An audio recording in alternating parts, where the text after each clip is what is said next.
हमारे देवादिदेव महादेव के चरणों में जाकर बैठा।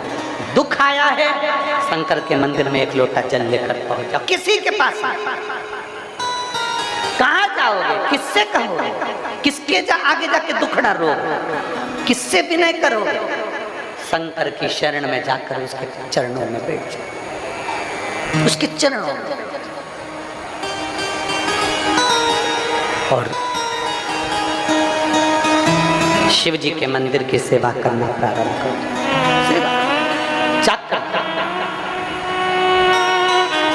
आप में से कितने लोग हैं जो शंकर जी के मंदिर में झाड़ू पोछा लगा देते हैं? हाथ उठाओ जरा। सभी लोग लगाते हो? करना चाहिए। दुनिया की नौकरी करोगे वो महीने की तनख्वाह देता है, और मेरे महादेव की नौकरी करोगे तो वो जिंदगी भर की तनख्वाह देता है।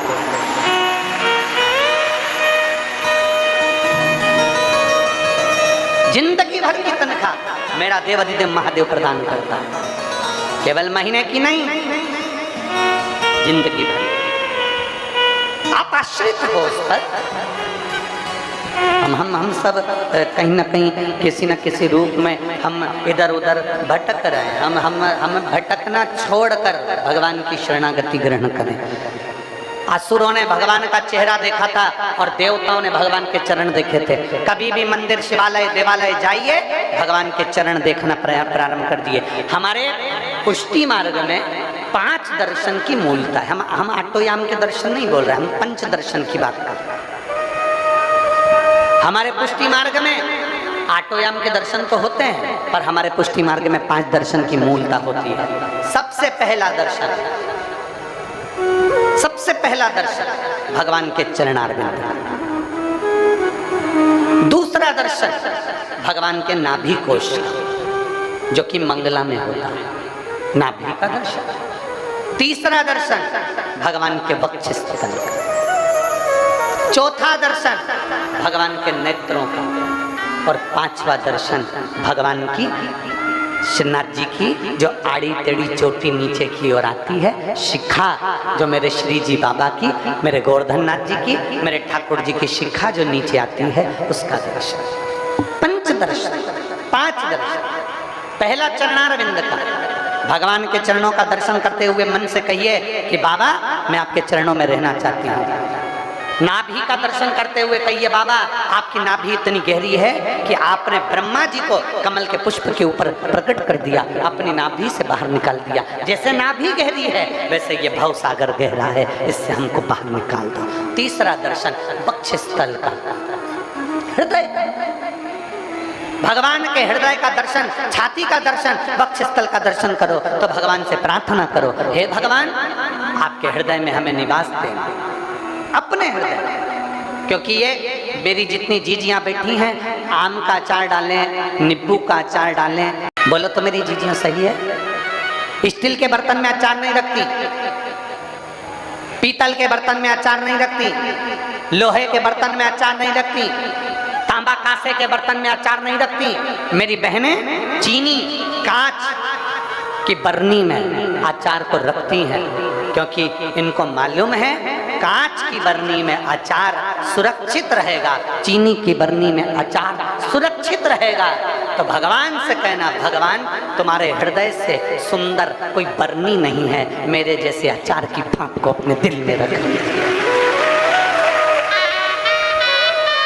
तुमसे अच्छी हृदय जैसी बरनी कहाँ मिलेगी? रख।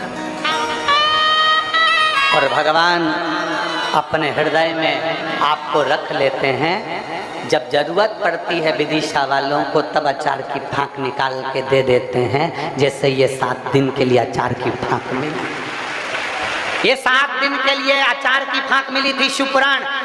अब इस शिवपुराण में कई लोग आते हैं, किसी को अचार का मसाला पसंद आता है, किसी को अचार का तेल पसंद आता है, किसी को अचार की फांक पसंद आती है, किसी को अचार की गुठली पसंद आती है। ये आपके ऊपर निर्भर करता है कि आपको शिवपुराण में भजन पसंद आते हैं, किसी को कथा पसंद आती है, किसी को उपाय पसंद आते हैं, किसी को भगवान शंकर की शरणागति पसंद आती है, और किसी को गुठली पसंद आती है। गुठली से मतलब है कि वो केवल यहाँ आकर ये देखते रहते हैं कि क्या क्या गड़बड़ हो रहा है, वो दिखाना है, बस वो गुठली उनके हाथ में लगता है।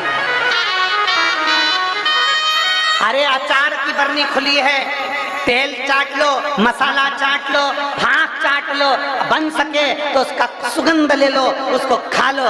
गुठली से मतलब तुमको क्या है? पर फिर भी इतना सारा कीचड़ है, लोग इधर से निकल के जा रहे हैं और मालूम पड़े हमारे विदिशा में कथा हो रही है, अच्छे से अच्छा अचार मिल रहा है, उसको चाटने का प्रयास करो। गुठली को खा खा के उसका रोंगड़ा मत निकालो। गुठली को खा खा के उसका रोंगड़ा मत निकालो। आखिरी में गुठली रह जाती है और 7 दिन की कथा पूरी होकर सब अपने अपने घर चले जाते हैं और उसके रोंगड़ा निकलता रहे। पर अभी जल्दी रोंगड़ा खत्म भी नहीं होगा, 4-6 दिन तक और निकलेगा।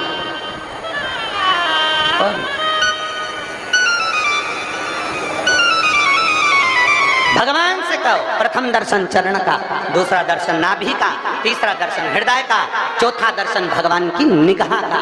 नेत्रों का दर्शन करिए मेरे भगवान के, नेत्रों से नेत्र मिलाने का प्रयास करिए। मेरे ठाकुर जी के, मेरे श्री जी बाबा के, मेरे गोवर्धन नाथ जी के नेत्र तिरछे हैं, मेरे ठाकुर के नेत्र तिरछे हैं। तिरछे क्यों?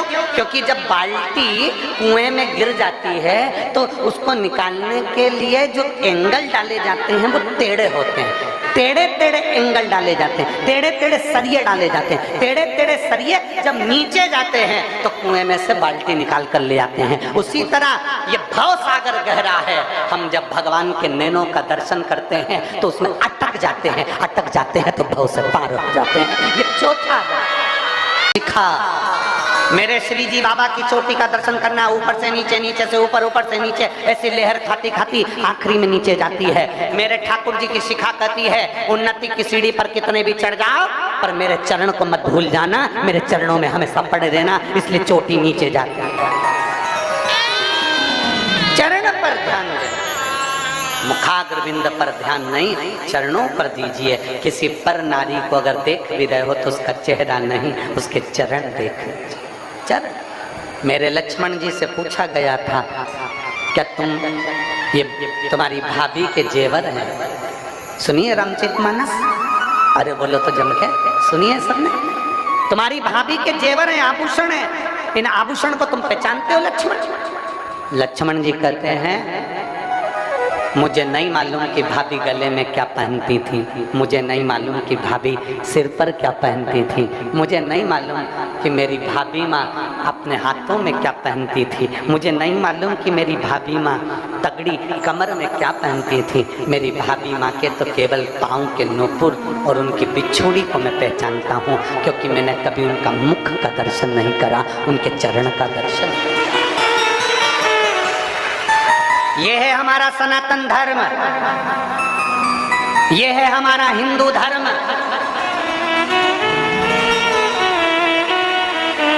ऊंचे ऊंचे सिंहासन पर बैठकर लोग कह देते हैं कि सनातन धर्म क्या है, हिंदू धर्म क्या है। उनको बताना चाहिए ये हमारा सनातन धर्म आज नहीं रामचरितमानस से सिखाता आ रहा है कि स्त्री के चरण देखना चाहिए, मुख नहीं। बड़ा भी टेंशन, कितने भी डिप्रेशन में हो, कितनी बड़ी भी तकलीफ चल रही हो, इन 4 माताओं की गोद में जाकर बैठ जाओ। पहले नंबर पर प्रकृति, किसी पेड़ की छांव में बैठ जाओ या किसी पौधे को लगाना प्रारंभ कर दो, तुम्हारा डिप्रेशन समाप्त हो जाएगा, तुम्हारा टेंशन खत्म हो जाएगा। दूसरे नंबर पर पृथ्वी, किसी स्थान पर एकांत में पृथ्वी माता की गोद में जाकर थोड़ी देर लेट जाओ, तुम्हारा डिप्रेशन समाप्त हो जाएगा, तुम्हारी चिंता समाप्त हो जाएगी। तीसरे नंबर पर गौ माता, कितना भी डिप्रेशन हो, कितनी भी टेंशन हो, कितनी भी चिंता हो, किसी के गौ माता की सेवा में लग जाओ, गौशाला में चल जाओ, गौ माता को नहलाओ, उसकी सेवा करो, उसकी पगाड़ी उठाओ, उसका भोजन कराओ, उसके गोबर को उठाओ, गौ माता के उस गोबर को साफ कर दो, गौशाला को साफ कर दो, डिप्रेशन समाप्त हो जाएगा। और चौथे नंबर पर कितने भी डिप्रेशन हो, कितनी भी चिंता हो, कितना भी कर्जा हो, अपने घर की माँ की पास बैठकर, माँ की गोद में बैठकर, माँ के पास बैठकर अपनी माँ को अपने टुकड़े को सुना दो, माँ उस टुकड़े को समाप्त कर देगी, चाहे कुछ नहीं हो। तुम्हारी माता के पास कुछ भी नहीं है, चांदी का एक छल्ला भी नहीं है, एक सोने की अंगूठी भी नहीं है, फिर भी अपना दुख, अपनी तकलीफ, अपना कष्ट अपनी माँ को सुना दो। अपनी माँ से कहो ना, कई बेटियां, कई बेटे, नवयुवक लड़के लड़कियां टेंशन में आते हैं, सुसाइड कर लेते हैं, मर गए। हम उनसे निवेदन करेंगे मरने का प्लान बाद में करना, पर एक बार अपनी माँ से जरूर जाकर कहना, माँ मुझे 15 दिन से ये टेंशन चल रहा है, माँ बहुत चिंता में हूँ, माँ, मम्मी मुझे ये परेशानी चल रही है, माँ किसी ने मुझे धोखा दिया, माँ किसी ने मुझे अपशब्द कहा, माँ किसी ने ऐसा कर दिया।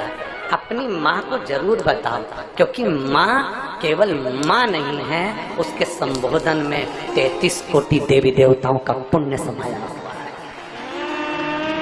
एक बड़ी सुंदर कथा आती है। एक टीचर ने अपने बच्चों से कहा, आपने स्मरण किया होगा, टीचर अपने बच्चों से कहता है कि कल सारे बच्चे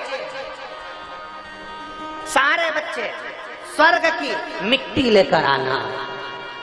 सारे बच्चे आए, एक एक बच्चे को खड़ा करा टीचर ने, तुम स्वर्ग की मिट्टी लायो?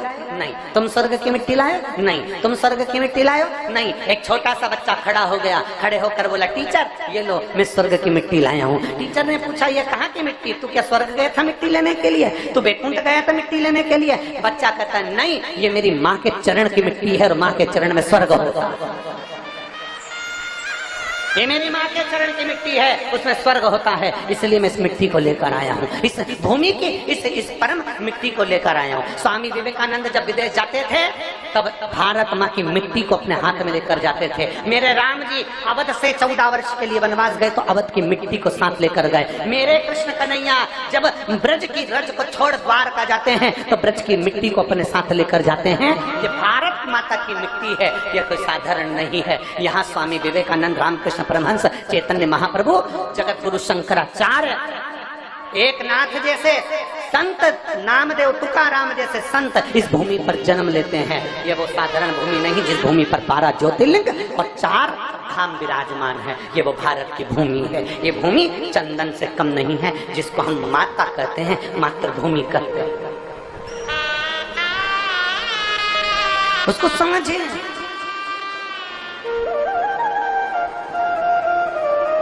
उसको पहचाने, उसको जानने का प्रयास करें।